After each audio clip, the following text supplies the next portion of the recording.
Agradeço a presença de todos vocês, produtores, alunos, técnicos, e também agradeço à direção do centro pelo apoio, né, do campus, ao chefe de departamento, coordenador de curso, coordenador do curso de pós-graduação em agronegócios também, a todos os colegas que, de alguma maneira, estão aqui nos auxiliando e prestigiando nesse dia de palestra, nesse dia de um bate-papo bastante interessante e importante.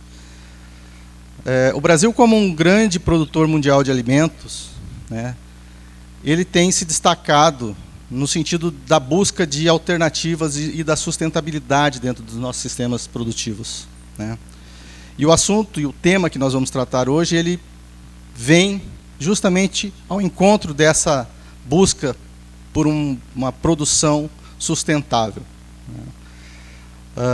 Dentro dos principais macronutrientes que nós temos aqui, necessitamos no nosso agronegócio, nitrogênio, fósforo e potássio, uma boa parte dele a gente acaba precisando importar, né?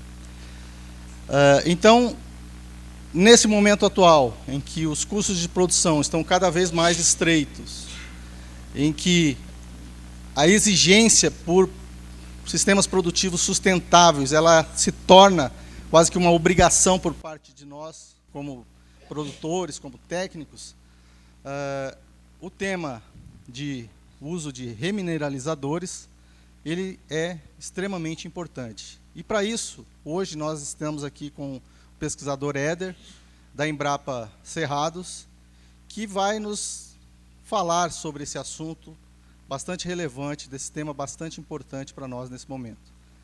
Agradecemos a empresa RBio, no nome da Marluce, do Bruno, pelo apoio, né, total na realização desse evento. E, sem mais delongas, vou passar a palavra aqui para o Dr. Éder, para ele já fazer a sua fala. Muito obrigado, Éder. Obrigado, professor Elson, pela introdução e disponibilizar aqui o campus aqui de Palmeira das Missões da Universidade Federal de Santa Maria, para a gente poder compartilhar um pouco dos estudos sobre esse tema dos remineralizadores. Então, eu vou falar aqui um pouquinho sobre esse tema, né, que é um tema... Então, aqui a posição está correta, aqui, tudo certo? Tudo certo? Gente, então, bom dia a todos. Bom dia. Então, aqui, como a gente está falando, nós vamos falar sobre o uso de remineralizadores de solo na agricultura. Então, esse tipo de insumo é um insumo jovem, né? Nós temos, a partir de 2016, que foi regulamentado no Brasil. E eu sou Éder de Souza Martins, sou pesquisador da Embrapa Cerrados. Esse centro foi o pioneiro dentro da Embrapa em fazer estudos sistemáticos sobre esse tema. Então, na nossa apresentação, nós vamos falar um pouco sobre agrogeologia, que é a ciência de interface entre as ciências geológicas e ciências agrárias. Vamos falar o papel dessas fontes na geração de CTC e capacidade de retenção de água. Falar sobre o aumento da eficiência de uso de nutrientes a partir do uso dessas fontes. Outro efeito que é importante é ligado à questão da atividade biológica. Esses insumos, eles também promovem e contribuem para a questão da atividade biológica, especialmente na interação das plantas com o solo. O potencial dessas fontes na mitigação de gases de efeito estufa e como é que está sendo a adoção atual no Brasil. Então, a agrogeologia, que é essa ciência de interface, né, a gente integra conhecimentos da geologia com conhecimentos das ciências agrárias. Nós desenvolvemos esse tema no Brasil a partir desses 4 congressos de rochagem. Em 2009 foi em Brasília, em 2013 foi lá em Poços de Caldas, em 2016 em Pelotas, aqui no Rio Grande do Sul, E em 2021, em função da pandemia, ele foi virtual. Então, em 2009, a principal demanda que saiu em 2009 foi: olha, nós precisamos regulamentar esses insumos, nós temos que desenvolver um processo de regulamentação, e saiu no primeiro congresso em 2009. Em 2013, nós já tínhamos uma lei que alterou a lei dos fertilizantes, onde incluiu os remineralizadores como novos insumos. Então foi criado um conceito bem geral dos remineralizadores em 2013. Em 2016, saiu a instrução normativa que regulamentou os remineralizadores. Então, na realidade, esse tema ele foi desenvolvido a partir desses congressos de rochagem. Então, a gente tem esses 5 grupos dos principais agrominerais que nós utilizamos. O que é um agromineral? Agromineral é um material derivado de uma rocha que nós usamos como matéria-prima para gerar insumos para a agricultura, para fazer manejo da fertilidade do solo. Então nós temos o cloreto de potássio, os sulfatos, principalmente sulfato de cálcio, mas também temos sulfato de cálcio, magnésio e potássio, os carbonatos que a gente utiliza para a correção do solo, que tem principalmente cálcio e magnésio, os fosfatos como fontes de fósforo, tem de origem ígnea e metamórfica, e tem os silicatos. Os remineralizadores, eles são derivados de rochas silicáticas. Olha que interessante, né? A primeira coisa, a solubilidade. Os que são sais, né, como os cloretos e os sulfatos, têm solubilidade alta em água. Os carbonatos não têm uma solubilidade alta em água, mas são altamente reativos em solos ácidos. Os fosfatos também têm solubilidade baixa e depende do ambiente em relação à reatividade. E tem os silicatos. Os silicatos têm solubilidade muito baixa, para não dizer que não tem solubilidade nenhuma em água. Por outro lado, todas essas fontes, excetuando os carbonatos, a gente consegue encontrar carbonatos, tanto é que a gente tem uma abundância de calcários para usar na agricultura em 10% da superfície dos continentes. Enquanto que os silicatos, o restante, os 90%, é coberto por rochas silicáticas, da onde dá origem aos solos que nós utilizamos na agricultura. Enquanto que os outros, os fosfatos, os sulfatos e os cloretos, eles são praticamente muito raros, ocorrem em depósitos muito localizados, e na realidade nós temos problemas de fontes de cloreto de potássio e de fósforo, inclusive com uma previsão que a partir de 2060 nós vamos ter uma crise ligada à disponibilidade do potássio, dessas fontes solúveis, e também do fosfato em 2080. Isso é uma previsão que tem em estudos científicos. E a outra coisa que é importante é sobre a questão de como que essas fontes se solubilizam. Então, quando eu olho para essas fontes que são as mais utilizadas, né, os cloretos, carbonatos, sulfatos e fosfatos, elas têm um processo principalmente como dissolução congruente. O que é uma dissolução congruente? Significa que todos os elementos que compõem a fonte, ela é liberada na mesma velocidade. E isso aí significa o seguinte: ele vai dissolver completamente, não vai gerar nenhum mineral no lugar, no processo de dissolução. Quando eu pego os alumínios silicatos, que é a maioria das rochas silicáticas e que é a maioria das fontes que a gente utiliza na agricultura, os alumínios silicatos, eles têm o que a gente chama de dissolução incongruente. Cada elemento sai em uma velocidade distinta do mineral. E isso promove o quê? Uma liberação parcial daqueles elementos, que têm uma velocidade maior de liberação. Então a gente tem aqui o silício, sai na forma de silicato, e tem as bases: cálcio, magnésio, potássio e o próprio sódio. E aí o que acontece? Quando acontece essa dissolução incongruente, obrigatoriamente vai gerar minerais secundários. ou minerais secundários que são de baixa cristalinidade ou cristalino, dependendo do tipo de processo. Quando gera essas novas fases, eu vou alterar, eu vou criar novos minerais que vai ter alta capacidade de troca de cátions e elevada superfície específica, que é muito importante para os nossos solos de clima tropical e subtropical. Quando a gente olha para a questão do solo, o que a gente tem que olhar? Aqui é uma representação das esferas terrestres. O solo pertence à pedosfera, a esfera do solo. E o solo ele é resultado da interação das 4 principais esferas que nós temos no nosso planeta.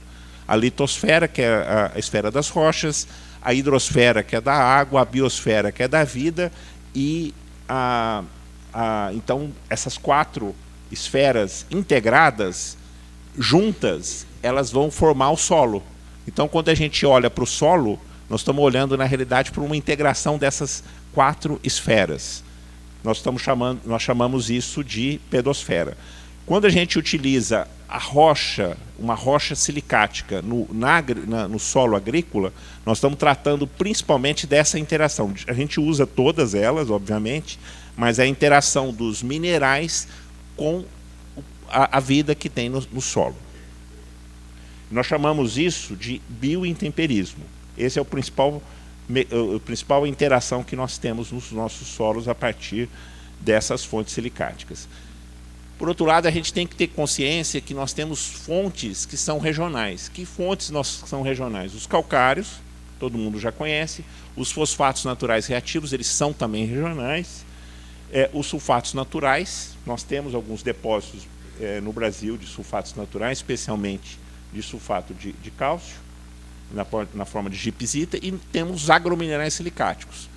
Dentre dos agrominerais silicáticos, nós temos também fertilizantes e remineralizadores, que é o que eu vou definir daqui a pouco. Então, o que ele é importante? Ele gerar superfície específica, gerar CTC, corrigir o alumínio tóxico, não só pelo deslocamento do pH, mas também pela reação com o silício, que é liberado dessas fontes. E a outra coisa que é fundamental, ele também é multinutriente. Então, os agrominerais silicáticos estão de 2 grandes grupos. Os fertilizantes, a gente tem fertilizantes registrados no Ministério da Agricultura, que são fontes de potássio, que são fontes de cálcio, magnésio e enxofre, que são fontes de magnésio registrados como fertilizantes. Além que não tem nem registro, mas todas essas fontes fornecem também micronutrientes.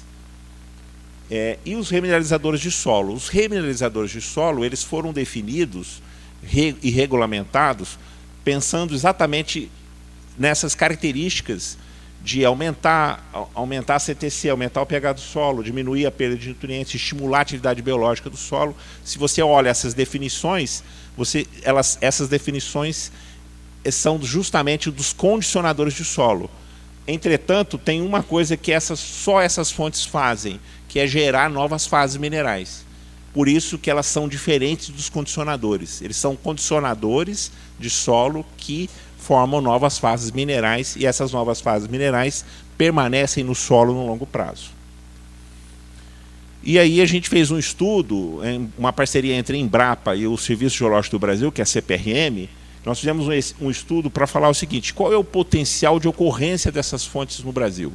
Então, esse aqui é um estudo de integração da informação geológica com as áreas agrícolas. Então, a pergunta é: se eu desenvolver essas fontes regionalmente, eu tenho essas fontes perto das áreas agrícolas? Então, aqui está a resposta. Tudo que está em vermelho são áreas agrícolas que estão a menos de 300 quilômetros,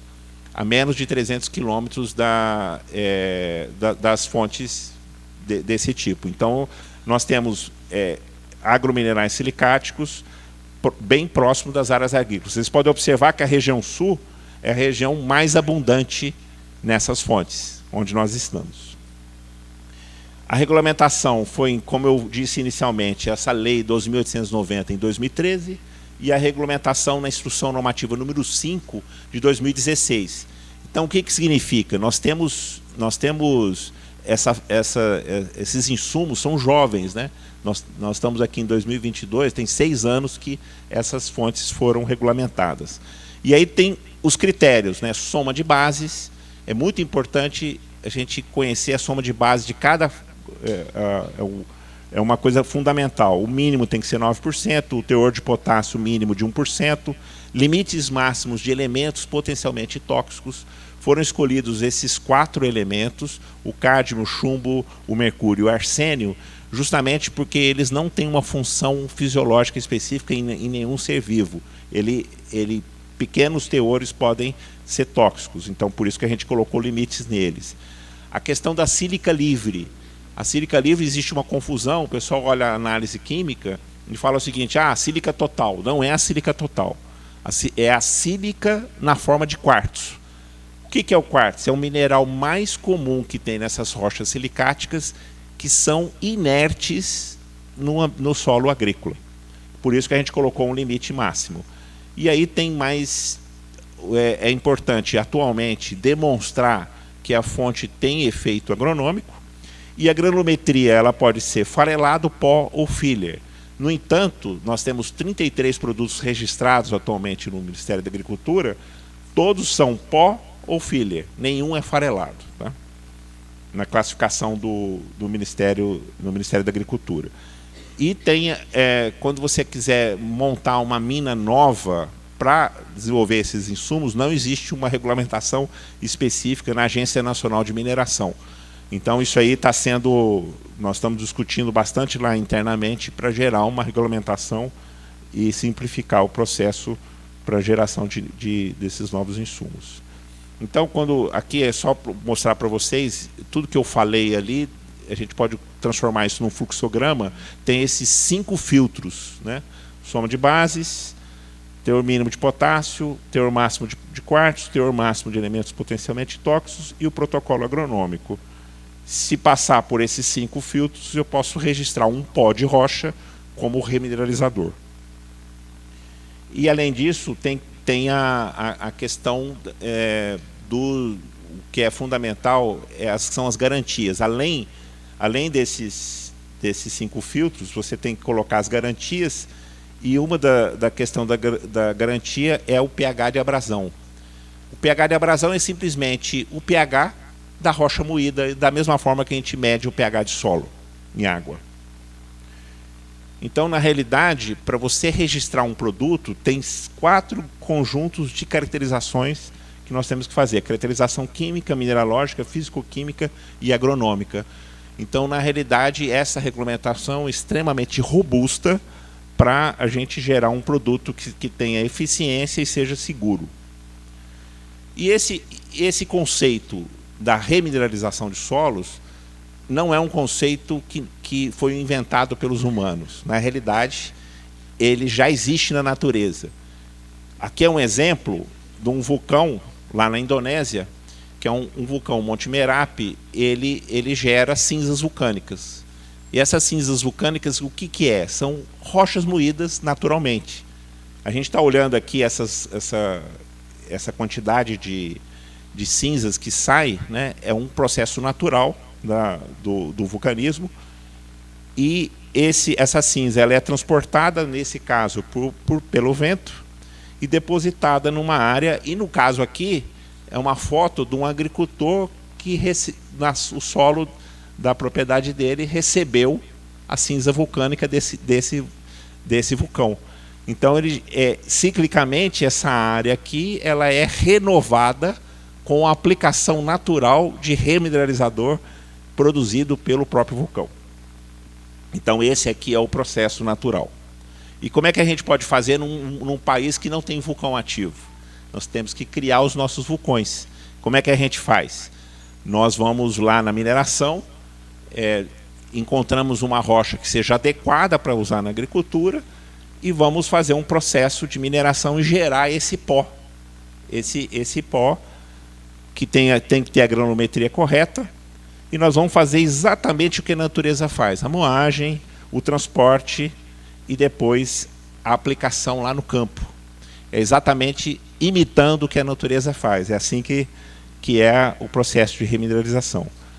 E como é que funciona a questão da remineralização? Nós temos que entender que os solos agrícolas, eles são resultado do intemperismo de rochas, especialmente rochas silicáticas.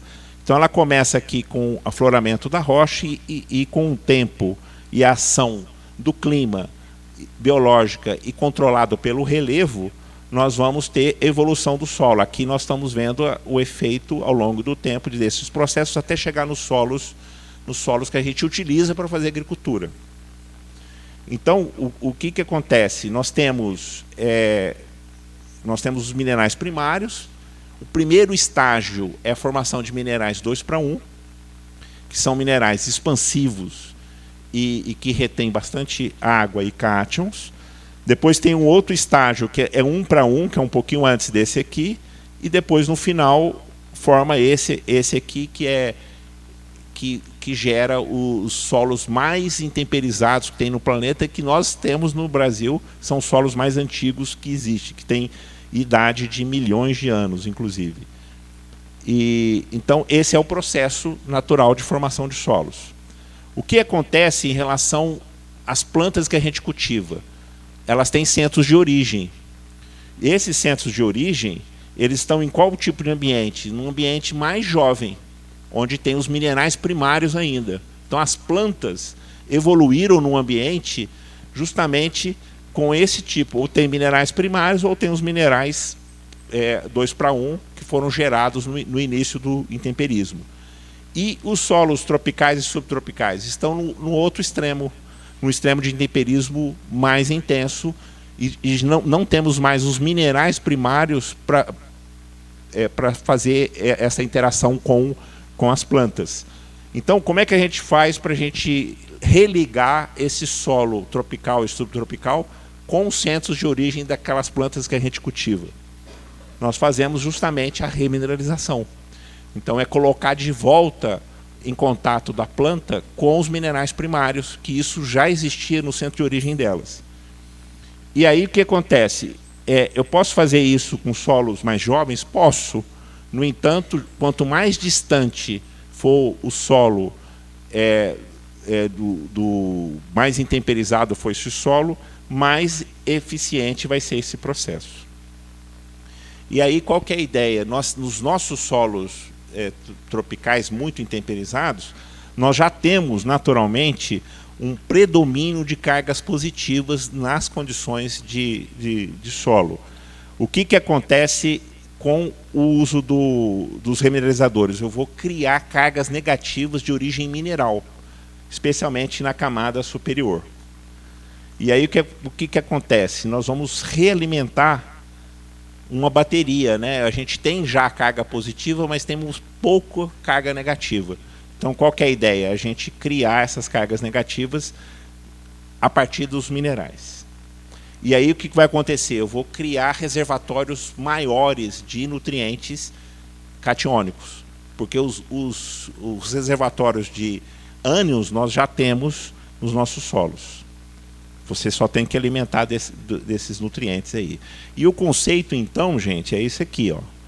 Eu aplico o remineralizador, existe uma indução biológica, gera CTC, em função da formação de novas fases minerais. Essas novas fases minerais podem estabilizar a matéria orgânica, aumentando mais a CTC, em função da matéria orgânica, gera solos mais bem estruturados, mais resilientes, com o potencial de, inclusive, incrementar a própria produtividade nesse ambiente. E aqui a gente tem que olhar para esse conceito do que está acontecendo atualmente na agricultura, especialmente a nossa agricultura. A gente tem que olhar que antes da gente começar a usar insumos, nós usávamos a terra sem aplicação de insumos e era um processo extensivo. Depois nós começamos, na Revolução Verde, a um sistema bastante intensivo com grande entrada de insumos. E o que aconteceu? No sistema extensivo anterior, tinha uma alta biodiversidade do solo. Quando a gente foi para o sistema intensivo com alta carga de insumos, a gente diminuiu a diversidade biológica, perdeu a atividade biológica. E o que nós estamos buscando? Uma intensificação ecológica para incrementar a atividade biológica e manter a produtividade desses solos. E aí nós estamos chamando isso de revolução sempre verde, que só é possível fazer em ambientes tropicais, porque em ambiente de clima temperado nós temos aquele período que fica inativo por causa do outono e do inverno. É só aqui que é possível manter a cobertura do solo sempre verde durante todo o tempo. Então o processo é esse, gente, é o processo agrogeológico, onde eu vou estudar as rochas e os solos agrícolas que vão receber essas fontes. Nós vamos selecionar agrominerais regionais, produzir esses agrominerais, fazer o manejo e criar um novo solo. Se eu estou gerando minerais novos, obviamente esses minerais novos vão ficar estáveis no solo no longo prazo, significa que eu estou criando uma camada nova de solo, eu vou gerar um solo novo. Vamos falar agora sobre essas propriedades. Como é que é possível gerar CTC e capacidade de retenção de água. A gente está aqui com uma tabela dos principais minerais formadores de rochas ígneas. E aqui é o seguinte, a olivina é o que é mais reativo do ponto de vista químico, e o quartzo é o mais resistente ao intemperismo químico. E aqui nós temos uma lista justamente desses minerais que têm efeito no curto prazo. Quais são esses minerais? Os que são ricos em cálcio ou magnésio. Todos esses minerais aqui têm cálcio e ou magnésio na sua composição. Você pode observar que esses minerais daqui de cima, eles não têm cálcio e magnésio, e são mais resistentes ao intemperismo, não vão dar efeito de curto prazo. Enquanto que esses aqui têm efeito de curto prazo. Vou dar o exemplo aqui da biotita, que é o último da lista, como é que ele funciona. Então a gente está olhando aqui uma imagem de uma biotita dessa sendo atacada por uma hifa de fungo. Vocês podem observar na imagem que a hifa de fungo está furando o mineral. Então existe um processo biológico de interação com o mineral, fazendo o seu intemperismo. Quando você estuda a composição química perto da hifa de fungo, né, que é uma fase de crescimento do fungo, gera um mineral que é exatamente o mineral secundário depois do intemperismo, que é qual? A vermiculita. No caso da biotita, gera a vermiculita e libera nutrientes, e especialmente o potássio. Os outros elementos ficam preservados na vermiculita. Libera também, mas em menor quantidade. Aqui mostrando uma representação de como que esse mineral evolui no processo de intemperismo. Ele começa aqui como biotita, esses pontinhos pretos são a representação do potássio, e o intemperismo faz justamente tirar esse potássio entre essas camadas.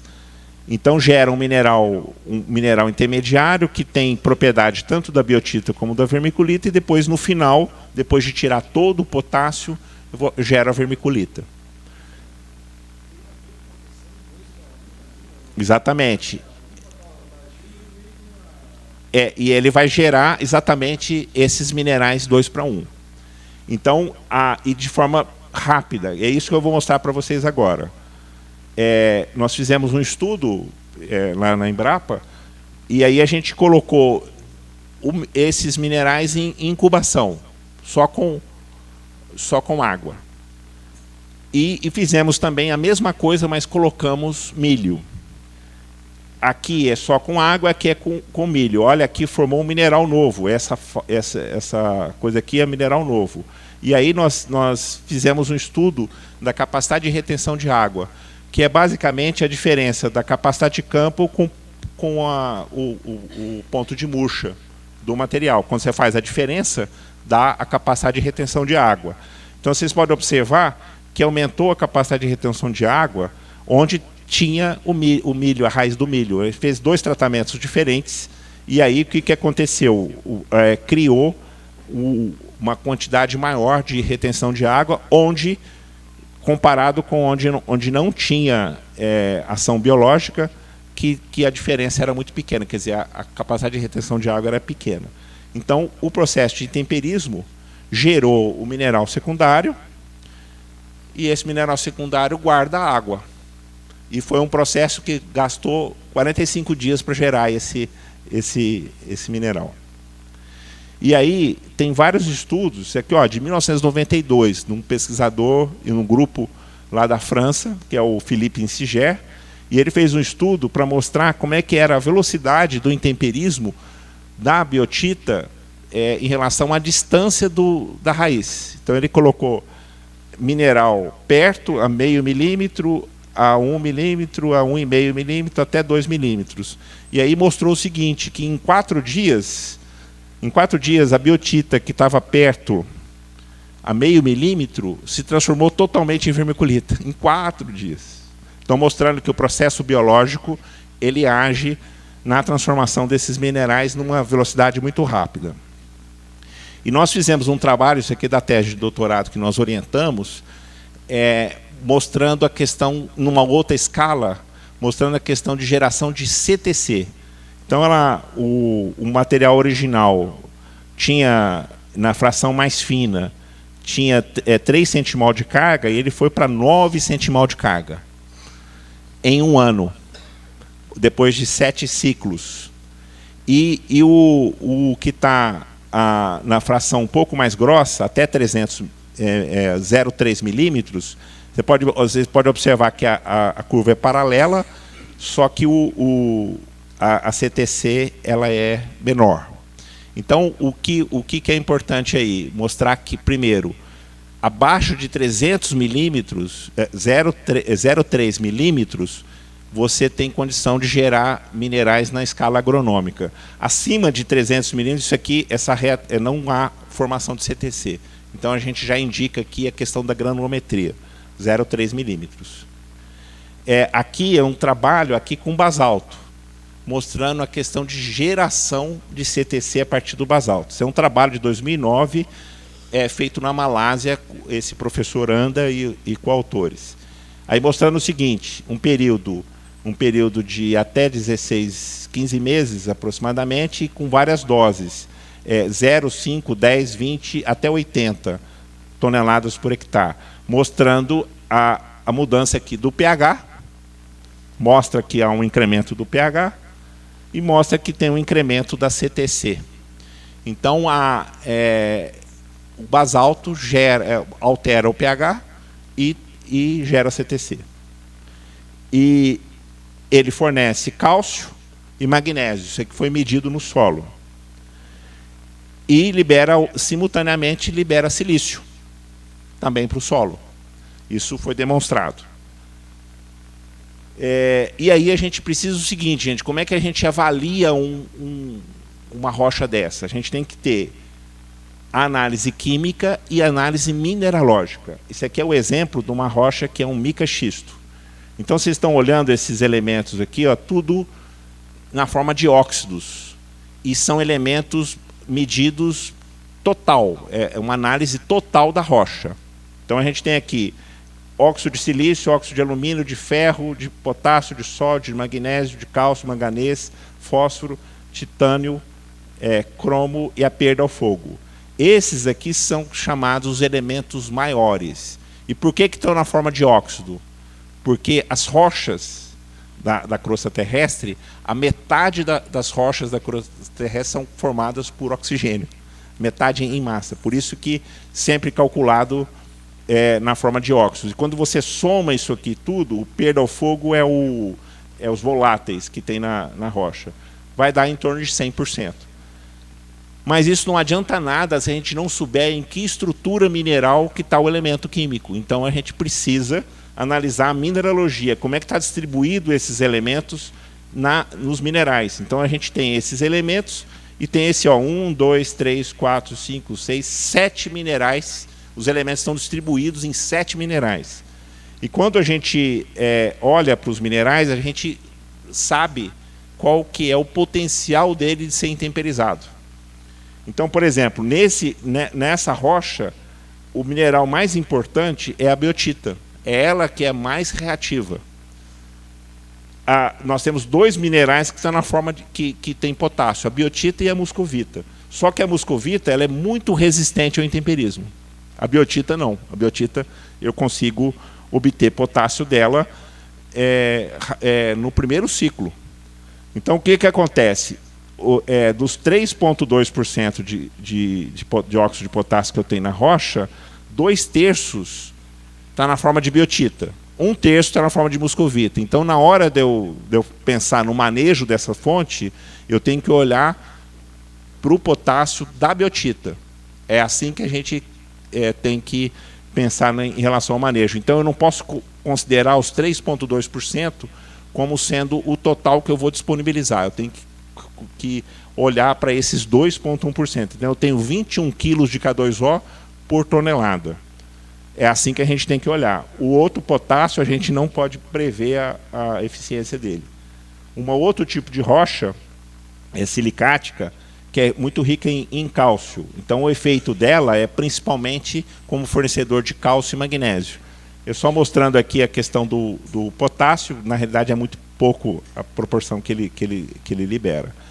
E sempre tem que olhar para os micronutrientes.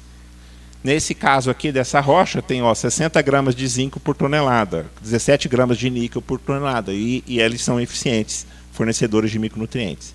Esse aqui é um exemplo da análise de uma rocha basáltica, aqui lá do Mato Grosso do Sul. Aí tem os minerais, olha a quantidade de minerais de um basalto, né? Diversidade grande de minerais. E aqui a composição química, como eu mostrei para vocês. A grande questão dos basaltos é o cálcio e o magnésio. E o silício como sendo os mais importantes. Olha aqui a quantidade de zinco, de boro que tem numa rocha como essa. Aqui a questão da reatividade. Os basaltos estão entre as fontes que têm maior reatividade química e biológica. Então, a gente olha aqui os minerais de um basalto, minerais que são ligados de baixa cristalinidade, que são do vidro vulcânico, que tem nessas rochas, e vários outros minerais que fornecem principalmente cálcio, magnésio e silício. Então, a primeira coisa que a gente tem que entender é aquela questão você muda o pH, aumenta a CTC e gera e fornece cálcio, magnésio e silício como os mais reativos.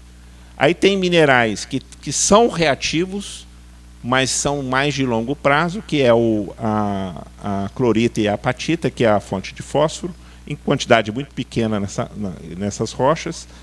Aí os pouco reativos, que são esses minerais aqui, e aqueles que não são reativos,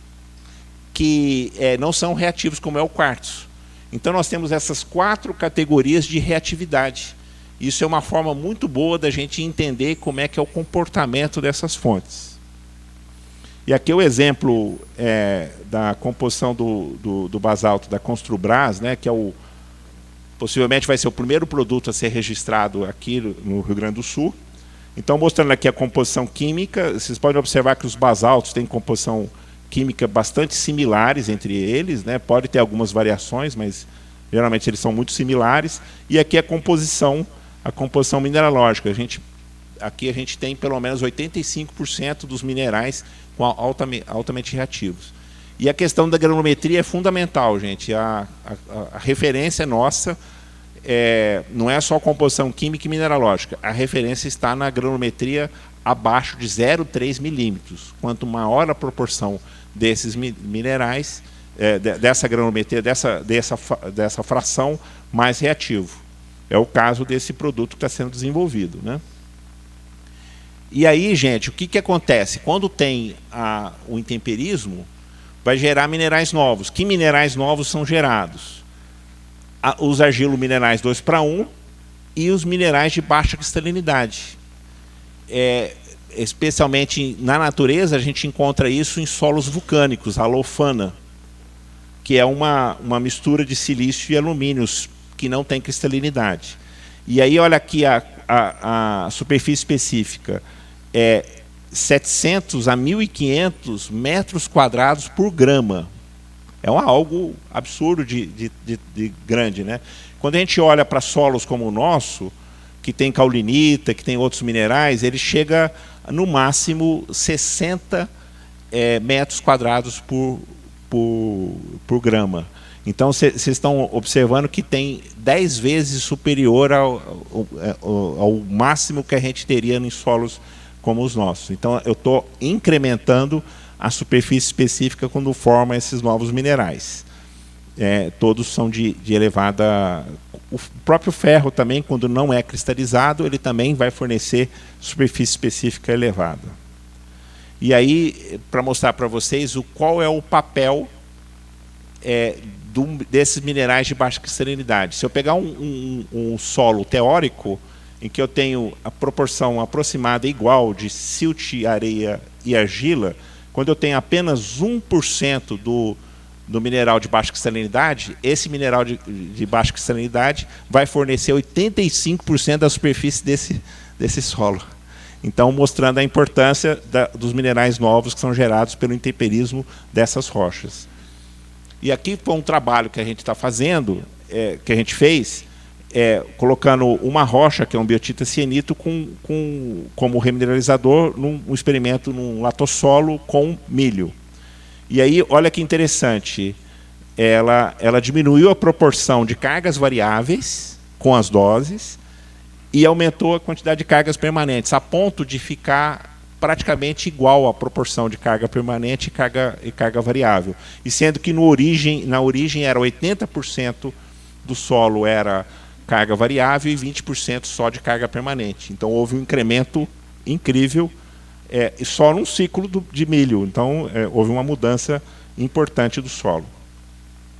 Nós temos, gente, 5 grupos de agrominerais silicáticos. Nós temos as rochas que são ricas em magnésio, as rochas que são ricas em cálcio, as rochas que são ricas em cálcio e magnésio, como é o caso dos basaltos, que são muito comuns aqui na região, as rochas ricas em potássio e as rochas ricas em cálcio, magnésio e potássio, que são rochas mais raras, que são essas rochas ultramáficas alcalinas. E aqui a primeira coisa que é importante, a gente enxergar a questão do poder de neutralização. Você pode pegar uma rocha dessa e mandar fazer análise da mesma forma que faz o calcário, e determina o poder de neutralização. Então, quando a gente olha para as fontes só de potássio, geralmente ela tem poder de neutralização baixo, abaixo de 15%. Os basaltos estão em torno de 30%. Essas fontes que são ricas em cálcio, entre 40% e 60%, em torno de 50%. As que são ricas em magnésio, cálcio, magnésio e potássio, elas são acima de 60%. E tem rochas que têm 90% de poder de neutralização, que são bem específicas, essas aqui mais ricas em magnésio e outras que são ricas em cálcio e magnésio. Tudo está ligado à soma de bases. E aí a gente tem esses 5 grupos, cada grupo tem o potencial de gerar nutrientes, de fornecer nutrientes, não só os principais, que é silício e a base que está ligada a eles, mas também alguns micronutrientes importantes. Aqui são exemplos de estudos agronômicos mostrando fontes de potássio. Tem rochas que têm potássio e não são boas fornecedoras de potássio para as plantas.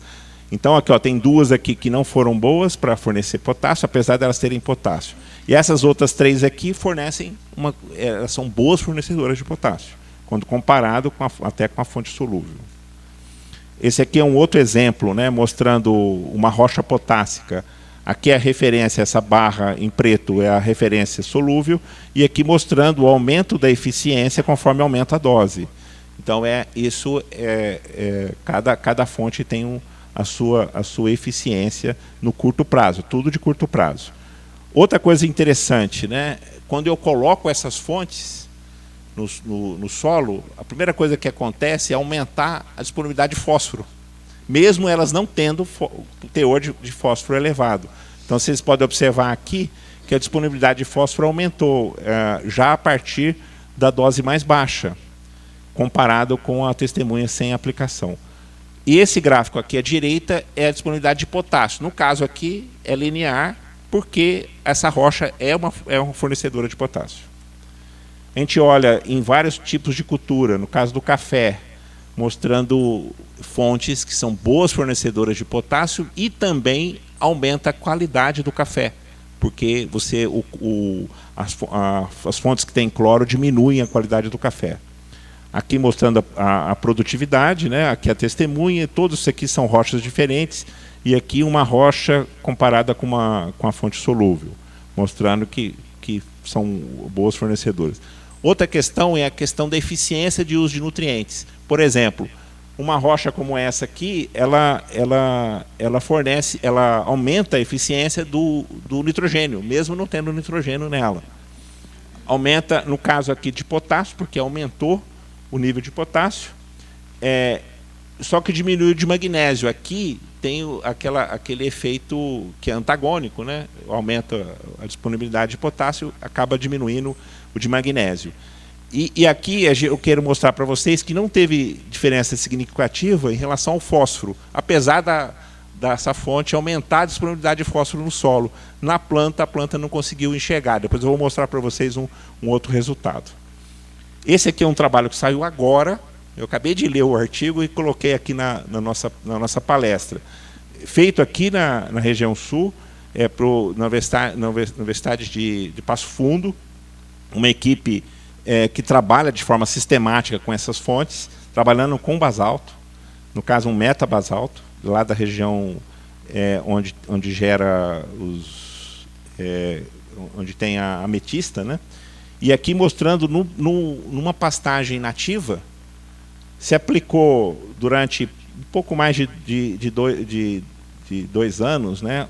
Esse aqui, a questão, aqui o controle sem nada, e todos aqui são as doses. Foi aplicado 1 tonelada no ano, mais 1 tonelada no segundo ano, aqui 2 toneladas, mais 2 toneladas, deu esse aqui 4 mais 4, esse aqui 8 mais 8. Então foi aplicado no final o dobro de um ano para o outro.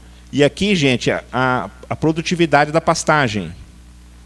Todas as doses foram significativas e superiores ao controle. Então, mostrando aqui em 2 períodos diferentes de coleta, né, mostrando que é significativo e que tem um incremento em função da dose aplicada. Outra coisa importante foi a absorção de nutrientes. Todos os nutrientes foram absorvidos. O fósforo aumentou a eficiência de uso do fósforo e as plantas absorveram o potássio, o cálcio e magnésio. Pena que não estudou o silício. Seria interessante ter, não tem silício no estudo. Outra coisa que é importante, gente, é a variedade que a gente está usando. Pode ter variedade que não responde bem a essas rochas. Então, aqui é um exemplo da mandioca. A gente pode ver aqui que nesse aqui é a mandioca japonesinha. O que está em verde são rochas silicáticas, usadas como fonte de potássio. Vocês podem ver que o cloreto de potássio foi o que teve menor produtividade. O que teve maior produtividade foram todas as rochas. Quando vai para essa outra variedade, aconteceu exatamente o contrário. O que teve maior produtividade foi onde tem a fonte solúvel. Então, dependendo da variedade, isso aqui é um exemplo extremo, obviamente, mas dependendo da variedade eu posso ter esse tipo de resposta. Então, isso aí está ligado aos mecanismos das raízes em relação ao reconhecimento e interação com esses minerais. Aumento da atividade biológica. Uma das primeiras coisas que a gente enxerga no campo é aumentar a quantidade de raízes. Isso aqui é em casa de vegetação, aqui é o controle com potássio na forma solúvel e aqui é com rocha. A quantidade, esse é milheto, a quantidade de raiz gerada é muito maior. E aí a gente enxerga isso em várias situações, na soja, no eucalipto, na braquiária, nesse caso aqui, e aqui, recentemente, no alho. Esse aqui, gente, é o mesmo estudo que foi feito, só que agora foi colocado as substâncias úmicas, que são derivadas justamente da atividade biológica. E aí, esse trabalho mostra o seguinte, aqui as que estão colunas em branco, são que não foi aplicado as substâncias úmicas, e o que está em cinza escuro com substâncias úmicas. O que aconteceu? Ocorreu um incremento, especialmente no cálcio, no nitrogênio e no fósforo. Vocês lembram que no fósforo não tinha tido eficiência. Apesar do solo ter disponibilizado fósforo, a planta não tinha absorvido. aqui, quando colocou substâncias úmicas, o fósforo apareceu como apareceu na planta, houve uma absorção do fósforo. Então, mostrando que esse processo aumenta a eficiência quando eu tenho uma atividade biológica mais elevada.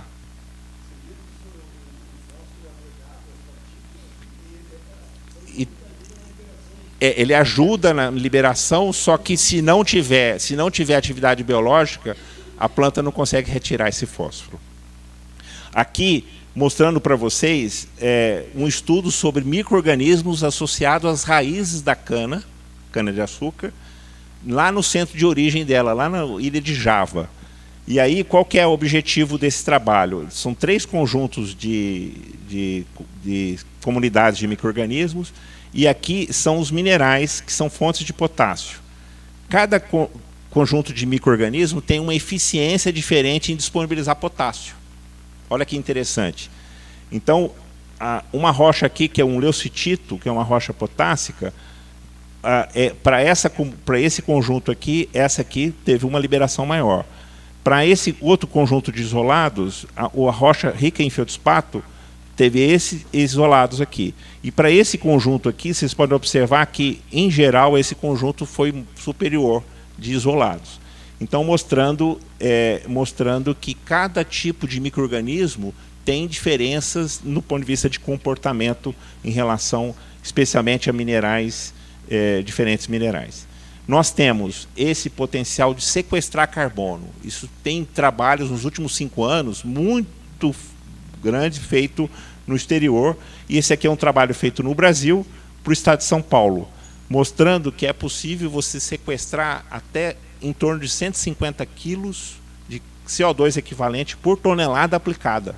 É uma quantidade imensa de carbono que você pode sequestrar na forma inorgânica. E aqui está um trabalho já clássico da Nature, feito por um grupo da Inglaterra, mostrando o potencial. E, basicamente, a reação com CO2 que tem na atmosfera, ele entra no solo, dissolve na água, forma ácido carbônico, o ácido carbônico gera bicarbonato, e o bicarbonato, se ficar estável, ele é sequestrado. Além do carbono inorgânico, existe o carbono orgânico, e aqui é muito importante para as situações brasileiras. Então, se a gente olhar aqui nesses 3 mapas, o primeiro é a umidade, o segundo é a produtividade, quer dizer, a quantidade de vegetação que tem no ambiente. E embaixo é o pH. Vocês podem observar que no Brasil tem as 3 condições necessárias para sequestrar carbono na forma de matéria orgânica. O que falta? Falta isso aqui, ó, intemperismo de minerais primários. Se eu não tiver o intemperismo de minerais primários, eu não vou conseguir estabilizar matéria orgânica nos solos brasileiros. Então, o que eu preciso? Só que os nossos solos não têm minerais primários. O que a gente tem que fazer? Aplicar os remineralizadores. O que vai fazer? Vai gerar os minerais de baixa cristalinidade. A matéria orgânica gerada no solo vai poder ser associada e gerar o que a gente chama de complexo organo-mineral e poder estabilizar a matéria orgânica nos nossos solos. E esse tipo de processo tem condição de gerar solos com agregação mais estável, com agregados maiores e mais estáveis. E isso tudo depende da interação da planta com os micro-organismos da rizosfera, interagindo e gerando esses microagregados. Então, outra coisa que é importante, o Brasil é o que tem maior potencial de sequestrar carbono entre todos os países agrícolas. A gente tem aqui esse gráfico, um artigo que saiu agora também, em 2022, mostrando o potencial do Brasil. Compara todos os outros países que estão aqui embaixo, o Brasil tem uma área agrícola maior, com maior potencial de sequestrar, com menor impacto, porque a matriz energética brasileira é mais limpa. E aqui, outro efeito importante, liberação e disponibilidade de micronutrientes. Nós já estudamos isso e mostramos que qualquer dessas rochas que são usadas na agricultura, silicáticas, fornecem micronutrientes. Aqui é um exemplo com alface e arroz. mostrando que cada rocha fornece micronutrientes para essas culturas. Isso aqui é um trabalho feito aqui no sul com o agricultor. Foi disponibilizado pelo pessoal da pedreira Construbras testando o basalto.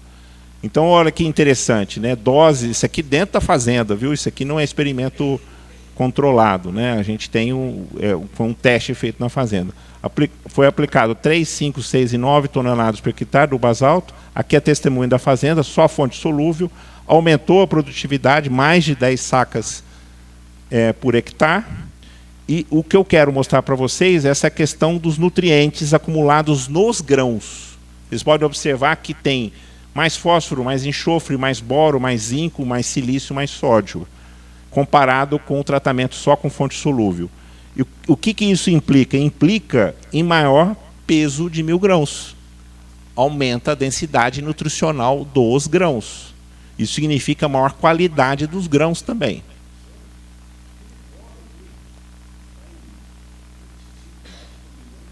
Miligramas por quilo, no grão.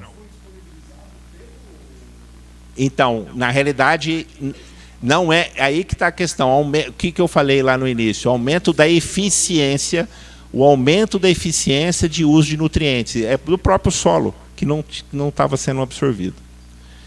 Outra questão importante é a questão do tempo de prateleira.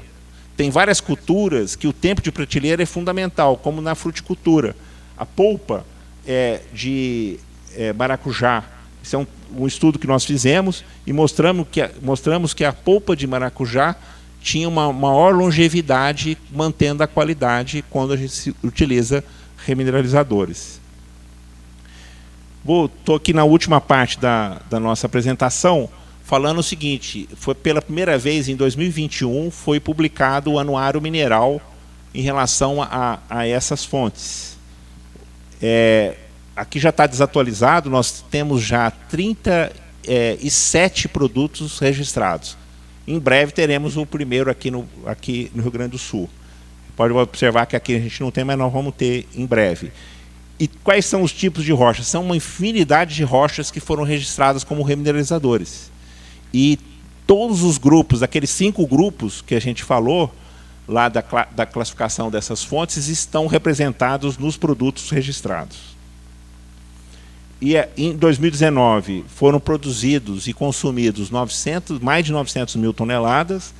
Em 2020, mais de 1,5 milhão de toneladas. Olha o incremento que teve. Em 2021, nós estamos finalizando esses dados, já pulou para 3 milhões de toneladas. E 2022 tem uma previsão de ir para 5 milhões de toneladas só em 2022. E aí vai ter um limite, porque as empresas não estão preparadas ainda para aumentar a escala. Está tendo demanda de remineralizador e o mercado não está sendo atendido, porque nós não temos produto, ninguém estava esperando um incremento desse mercado, né?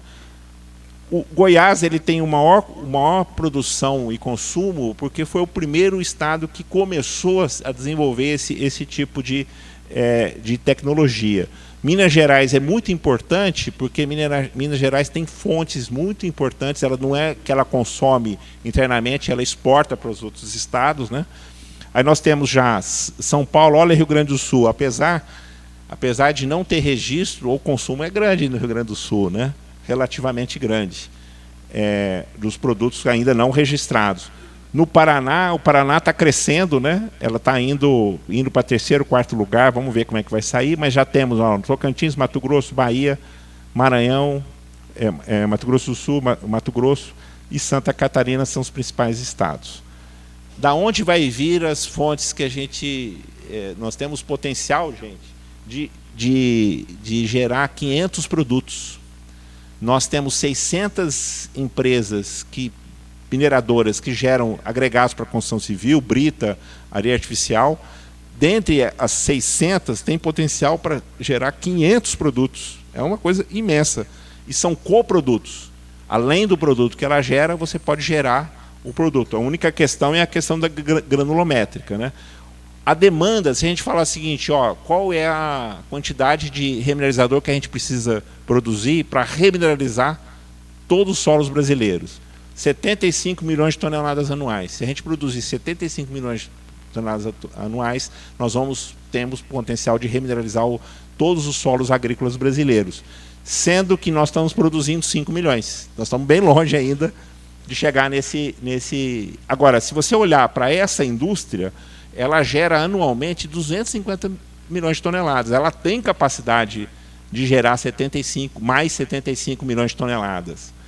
E aqui, o que é importante, gente? Nós precisamos ter processo biológico. Eu mostrei para vocês que precisa ter processo biológico. E olha que interessante, já tem políticas públicas, inclusive leis, ligadas ao Programa Nacional de Bioinsumos. Leis estão sendo feitas para regulamentar, inclusive, a questão da produção de micro-organismos na própria fazenda. No Ministério do Minas e Energia, nós temos várias ações que são também para promover o desenvolvimento desses insumos. E sempre pensando num aproveitamento máximo de todos os processos ligados à mineração. E agora, recentemente, foi lançado, em março de 2022, foi lançado o Plano Nacional de Fertilizantes, que é um Plano Nacional de Fertilizantes de 2050. O que é inovador nesse Plano Nacional de Fertilizantes? É justamente as cadeias emergentes. As cadeias emergentes, dentro das cadeias emergentes, o que tem? Nós temos os remineralizadores. Então, tem uma política para a gente desenvolver e incrementar essa cadeia produtiva. E aí, um dos resultados já ligados a essa política é o Plano Safra 2022-2023. O que aconteceu nesse Plano Safra? Foi criado os remineralizadores que estão registrados, obviamente. O agricultor tem acesso a essas fontes, a esses insumos, como investimento. Então, você tem um juro mais baixo e pagamento no longo prazo. Então, você está investindo no seu solo, melhorando o seu solo. Então, o Plano Safra, esse Plano Safra 2022-2023 já permite o acesso a essas fontes como investimento. Então, é um crédito que está sendo colocado à disposição dos agricultores. Aqui, de forma bem rápida, como é que a gente faz o manejo dessas fontes? Nós temos que ter os princípios geoquímicos e mineralógicos. A gente tem que usar, por exemplo, fontes de potássio, nós temos que olhar para os minerais que rapidamente fornecem o potássio, como é o caso da biotita e outros minerais que têm potássio e disponibilizam no curto prazo.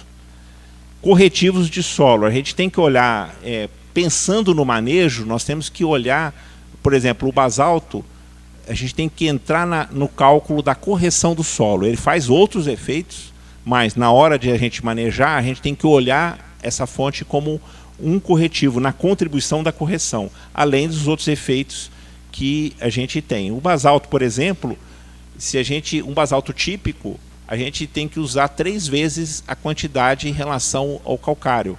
Então, se eu tenho uma demanda de 1 tonelada por hectare, eu posso usar 3 toneladas, 1 tonelada por hectare de calcário, eu posso usar 3 toneladas de pó de basalto.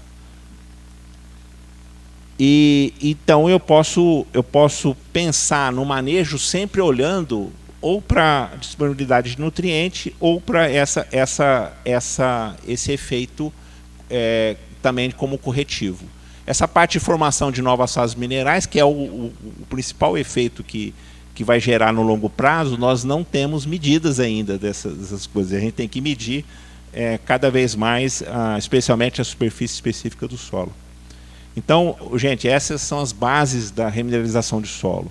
O processo de intemperismo ele é acelerado pela ação biológica e a planta é um agente desse processo.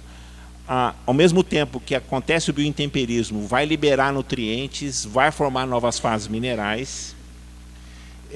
Já desde o início, a planta consegue o nutriente ao mesmo tempo que gera o mineral secundário e vai melhorar o solo no longo prazo. esses dois fenômenos melhoram a performance da interação da cultura com o seu meio. E quando isso é adotado da forma integrada, a gente vai ter até manter e até aumentar a produtividade, com maior eficiência de uso de nutrientes e de água. E a outra questão, que é uma questão fundamental, que nós precisamos cada vez mais medir, é a estabilização da matéria orgânica nos solos agrícolas. E aqui são os 3 pilares: correção do solo, fornecimento de nutrientes e formação de novas fases minerais. E baseado nessa reação, os aluminosilicatos, mais a água, mais a acidez do solo, mais a atividade biológica, vou gerar novas fases, liberar nutrientes e gerar, aumentar o pH do solo. E aqui, gente, é o seguinte: não adianta a gente colocar remineralizador se não tiver um processo agrícola por trás, de manejo e uso de bioinsumos. Nós temos que olhar para a agricultura atualmente pensando em soluções regionais. Os remineralizadores é uma solução regional, os bioinsumos são soluções regionais e locais. E o manejo é fundamental para que isso aconteça com eficiência. Obrigado, gente.